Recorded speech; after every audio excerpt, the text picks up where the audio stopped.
अगर पिछले कुछ दिनों में सऊदी अरब में रहते हुए आपका बैंक अकाउंट बंद हो चुका है, आपको कोई मैसेज आया है और आपको समझ नहीं आई कि ऐसा क्यों हुआ है, तो परेशान मत होइएगा।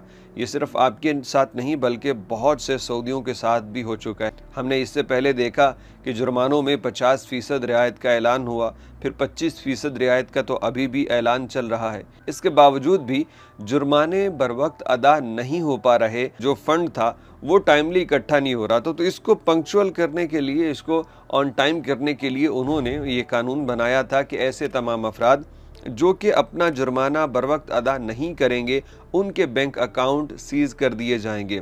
इसी के चलते बहुत से सऊदी शहरियों ने ट्विटर अकाउंट के ऊपर अपना ये पैगाम पोस्ट किया और उसके अंदर उन्होंने बताया कि हमें एक इत्तला मौसूल हुई और जिसके अंदर उन्होंने बताया गया कि अब मरूर ट्रैफिक फ़ाइन अदा न करने पे आपके बैंक अकाउंट को बंद कर दिया गया है।